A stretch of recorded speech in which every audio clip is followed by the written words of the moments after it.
Hello friends, मार्गदर्शन competition classes में आपका स्वागत है। पिछले वीडियो में मैंने विजयनगर की श्रृंखला के अंतर्गत, विजयनगर के शासकों की श्रृंखला के अंतर्गत आपको विजयनगर के महानतम शासक कृष्णदेव राय के विजय अभियानों, कृष्णदेव राय की सफलताओं, उपलब्धियों के बारे में बताया था, उसकी सांस्कृतिक उपलब्धियों के बारे में भी बताया था। आज के वीडियो में हम आपको कृष्णदेव राय के उत्तराधिकारी अच्युत राय के बारे में बताएंगे। अच्युत राय, कृष्णदेव राय की मृत्यु से पहले कृष्णदेव राय ने अच्युत राय को शासक मनोनीत किया था, अपना उत्तराधिकारी मनोनीत किया था। यह कृष्णदेव राय का सौतेला भाई था। तो इसे शासक मनोनीत करने से पहले की स्थिति क्या थी, उसका भी वर्णन करना आवश्यक है। तो हम देखते हैं, कृष्णदेव राय अपने शासन के अंतिम समय में अपने 6 वर्षीय पुत्र तिरुमलाई राय को विजयनगर का शासक घोषित कर देते हैं और स्वयं उनके मुख्यमंत्री बनकर शासन कार्य करने लगते हैं। और ये राज्याभिषेक समारोह जो युवराज को बनाया गया था, तिरुमलाई राय को, जो कृष्णदेव राय का पुत्र था, उसे जो शासक बनाया गया था, ये राज्याभिषेक समारोह निरंतर 8 महीनों तक भव्यता के साथ मनाया जाता है। और उसके बाद हम देखते हैं कि तिरुमलाई राय का बीमार हो जाते हैं और उनकी मृत्यु हो जाती है। ऐसी स्थिति में क्या होता है, कृष्णदेव राय को एक षड्यंत्र का पता चलता है। षड्यंत्र क्या होता है? षड्यंत्र ये होता है कि कृष्णदेव राय के जो मंत्री थे सालुब तिम्मा का जो पुत्र होता है वो कृष्णदेव राय का मुख्यमंत्री था। वो देखता है कि कृष्णदेव राय जब मुख्यमंत्री बन जाते हैं स्वयं, तो उसकी अहमियत कम हो जाती है। ऐसी स्थिति में वो युवराज को विष देकर मार देता है।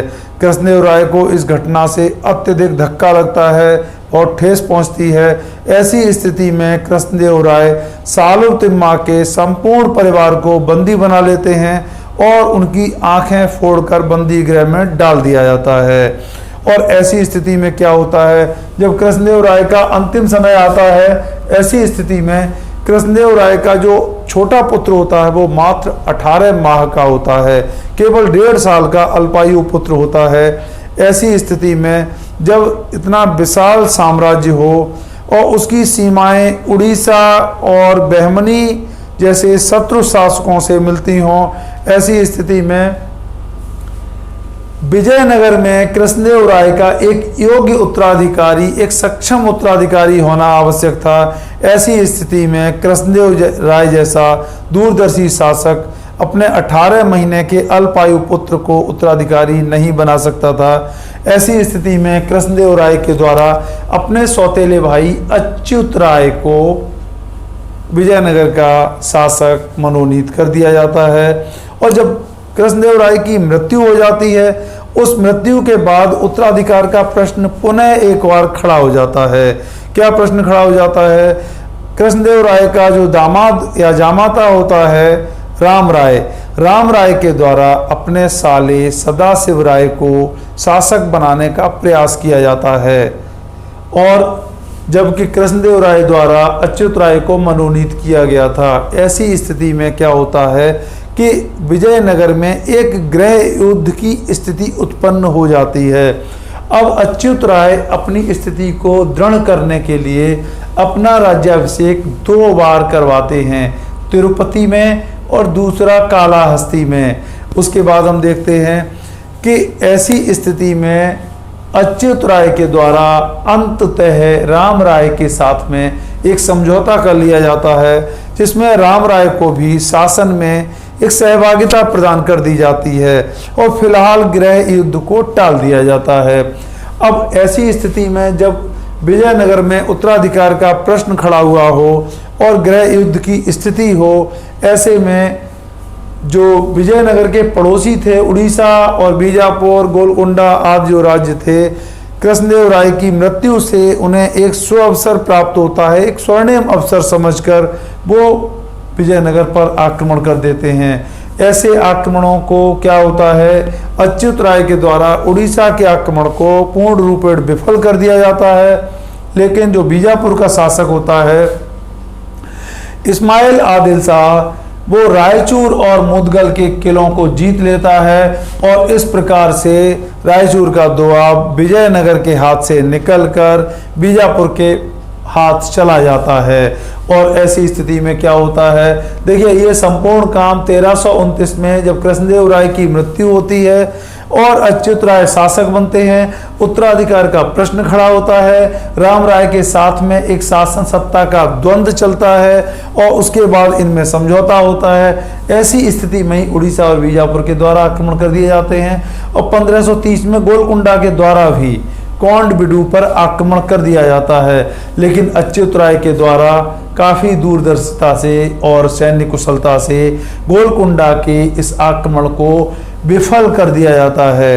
अब होता क्या है कि इसके बाद हम देखते हैं कि बीजापुर में इस्माइल आदिल शाह की मृत्यु हो जाती है और उसके दो पुत्रों मल्लू और इब्राहिम आदिल शाह के बीच में, मल्लू और इब्राहिम के बीच में एक गृह युद्ध उत्पन्न हो जाता है। ऐसी स्थिति में क्या होता है, अच्युत राय ऐसे सुअवसर का लाभ उठाते हैं और रायचूर और मुदगल पर फिर से अधिकार कर लेते हैं। इस प्रकार से रायचूर का दोआब जो विजयनगर से निकल गया था, अच्युत राय बीजापुर से उसे फिर से प्राप्त करने में सफल होते हैं। अब ऐसी स्थिति में आप देखिए, जब उड़ीसा और बीजापुर के आक्रमणों को विफल किया गया हो, गोलकुंडा के आक्रमण को विफल किया गया हो, रायचूर के दोआब को फिर से प्राप्त किया गया हो, इन निरंतर युद्धों में अच्युत राय को राजधानी से बाहर रहना पड़ता है। और ऐसे बाहर रहने की स्थिति में क्या होता है कि राम राय के द्वारा इस अवसर का पूरा लाभ उठाया जाता है और राम राय जो विजयनगर राजधानी में विद्यमान रहता है, अपने विश्वस्त लोगों को महत्वपूर्ण पदों पर नियुक्त करता है और अच्युत राय के विश्वस्त लोगों को उन पदों से अपदस्थ कर देता है, हटा देता है। ऐसी स्थिति में जब अच्युत राय राजधानी में प्रवेश करता है तो राम राय के द्वारा उसे बंदी बना लिया जाता है और स्वयं को शासक घोषित कर दिया जाता है। जब स्वयं को शासक राम राय के द्वारा घोषित किया जाता है तो जनता में इस कृत्य के विरुद्ध एक असंतोष, एक आक्रोश की भावना उत्पन्न होती है और ऐसे असंतोष और आक्रोश क्या करते हैं, विजयनगर साम्राज्य में आंतरिक विद्रोहों को जन्म देते हैं। जब आंतरिक विद्रोह खड़े हो जाते हैं, ऐसे आंतरिक विद्रोह जो दक्षिण में, सुदूर दक्षिण में तमाम नायकों के द्वारा किए गए थे, इन विद्रोहों के दमन करने के लिए राम राय को स्वयं नेतृत्व करना पड़ता है। और राम राय जब दक्षिण में विद्रोहों का दमन करने के लिए जाता है और ऐसी स्थिति में क्या होता है कि अच्युत राय इस अवसर का पूरा लाभ उठाता है और उसके जो साले होते हैं सलक राज तिरुमल और चिन तिरुमल अच्युत राय को बंदी गृह से पुनः मुक्त करते हैं और अच्युत राय को फिर से गद्दी पर बैठाकर शासक बना दिया जाता है।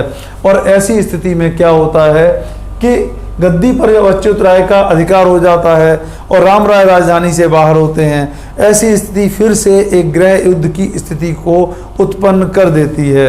अब होता क्या है, ऐसी स्थिति का लाभ उठाकर 1535 में इब्राहिम आदिल शाह जो बीजापुर का नया शासक बनता है, इब्राहिम आदिल शाह विजयनगर पर आक्रमण कर देता है। अब विजयनगर पर जब आक्रमण करता है तो ऐसी स्थिति में क्या होता है कि ना तो अच्युत राय और ना ही राम राय के द्वारा कोई प्रतिरोध, कड़ा प्रतिरोध उत्पन्न नहीं किया जाता है। अब होता क्या है, चूंकि इब्राहिम आदिल शाह जब आक्रमण करता है उसी समय बीजापुर में भी फिर से एक आंतरिक विद्रोह और आंतरिक असंतोष की स्थिति उत्पन्न हो जाती है। ऐसी स्थिति में इब्राहिम आदिल शाह बीजापुर वापस लौटने के लिए विवश होता है, लेकिन वापस लौटने से पहले वो अच्युत राय और राम राय के मध्य में एक समझौता करा देता है। एक तरीके से दोनों की सत्ता में भागीदारी होती है। ऐसी स्थिति में क्या होता है, इब्राहिम आदिल शाह की विजयनगर में अत्यधिक प्रशंसा होती है और इब्राहिम आदिल शाह को तमाम धन देकर पुरस्कृत किया जाता है। अब होता क्या है, इसके बाद हम देखते हैं कि अच्युत राय अंतिम समय में अपने साले सलक राज तिरुमल की कठपुतली बनकर रह गया था। और सलक राज तिरुमल ने क्या किया है कि जनता पर अत्यधिक करारोपण किया है, तमाम कर लगाए हैं। अब ऐसी स्थिति में क्या होता है, जनता में अंतिम समय में अच्युत राय अलोकप्रिय होने लगता है। और इसकी अलोकप्रियता के कारण क्या होता है, पुर्तगीज जो होते हैं तूतीकोरिन के मोती उत्पादक क्षेत्रों पर अधिकार कर लेते हैं। और क्या होता है, नूनिच की विजयनगर की यात्रा होती है और यह कुछ समय तक अच्युत राय के दरबार में भी विद्यमान था। इसने अच्युत राय के दरबार का भी वर्णन किया है। तो नूनिच की जो विजयनगर यात्रा होती है ये काफ़ी इम्पोर्टेंट होती है। नूनिच एक पुर्तगीज घोड़ा व्यापारी था और ये अच्युत राय के दरबार में रहा है। क्रॉनिकल ऑफ फर्नास नूनीज नामक इसने किताब लिखी है जिसमें संपूर्ण विजयनगर के इतिहास आरंभ से लेकर हरिहर बुक्का के द्वारा विजयनगर की स्थापना से लेकर अच्युत राय तक के शासन का संपूर्ण वर्णन इसने अपनी किताब में किया है। तो हम देखते हैं, इसके अलावा एक इम्पोर्टेंट फैक्ट और है कि अच्युत राय के दरबारी कवि राजनाथ डिंडिम होते हैं और इनके द्वारा अच्युत राय अभ्युदय पुस्तक लिखी गई है जो काफ़ी इम्पोर्टेंट है। और इसके अलावा क्या होता है कि एक घटना इनके बारे में बताना जरूरी है। अच्युत राय का विवाह एक पांड्य राजकुमारी बरदाम्बिका के साथ में हुआ था और जब अच्युत राय की मृत्यु होती है तो इसके साले सलक राज तिरुमल के द्वारा वेंकट प्रथम जो इसका अल्पवयस्क पुत्र था अच्युत राय का, उसे शासक बना देता है। और वो एक शासक कठपुतली के रूप में होता है। सही मायने में सत्ता संपूर्ण रूप से सलक राज तिरुमल के हाथ में आ जाती है। और सलक राज तिरुमल के हाथ में जब आ जाती है तो जो राजमाता बरदाम्बिका होती है, पांड्य राजकुमारी जो थी, बरदाम्बिका के द्वारा इस सत्ता हस्तांतरण का विरोध किया जाता है। सही मायने में वो इस बात के विरुद्ध होती है कि वेंकट प्रथम उसके भाई सलक राज तिरुमल के हाथ में रहे, एक उसके चंगुल में रहे, उसकी कठपुतली बनकर रहे। ऐसी स्थिति में जो राजमाता होती है विजयनगर की, उसके द्वारा इब्राहिम आदिल शाह से मदद मांगी जाती है, सहायता मांगी जाती है। और ऐसी स्थिति में क्या होता है, जब बीजापुर का शासक विजयनगर के लिए प्रस्थान करता है, ऐसी स्थिति में सलक राज तिरुमल बीजापुर के शासक को अपनी ओर मिला लेता है, अपने पक्ष में कर लेता है। अब ऐसी स्थिति में विकट स्थिति उत्पन्न हो जाती है और राम राय के द्वारा सदाशिव को राजा बना दिया जाता है। और राम राय के द्वारा जब सदाशिव को राजा बना दिया जाता है और तिरुमल को कई युद्धों में पराजित कर दिया जाता है।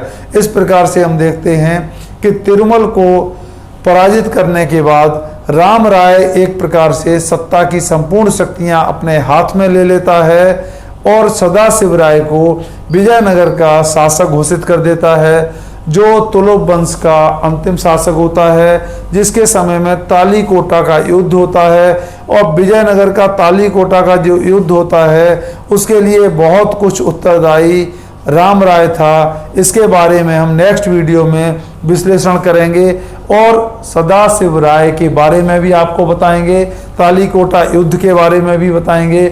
इसके बारे में जो आज के वीडियो के बारे में जो इम्पोर्टेंट फैक्ट होते हैं उन्हें हम फिर से एक बार देख लेते हैं। अच्युत राय कृष्णदेव राय का सौतेला भाई था, जिसे कृष्णदेव राय के द्वारा स्वयं मनोनीत किया गया था। इसके द्वारा अपना 2 बार राज्याभिषेक करवाया गया है, तिरुपति में और कालाहस्ती में।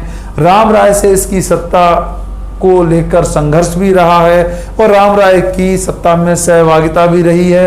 ये बीजापुर, उड़ीसा और इसके अलावा गोलकुंडा के अपने शत्रुओं से निपटने में सफल होता है और इस प्रकार से विजयनगर साम्राज्य की रक्षा करने में सफल होता है।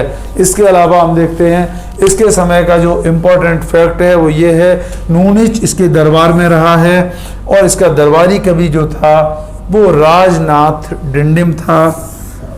आप मेरे इस वीडियो को लाइक और शेयर करें, मेरे इस चैनल मार्गदर्शन कंपटीशन क्लासेज को सब्सक्राइब करें, जिससे आपके अधिक से अधिक मित्रों को भी इसका लाभ प्राप्त हो सके और आपको भी मेरे निरंतर आने वाले वीडियोज समय समय पर प्राप्त होते रहें। धन्यवाद।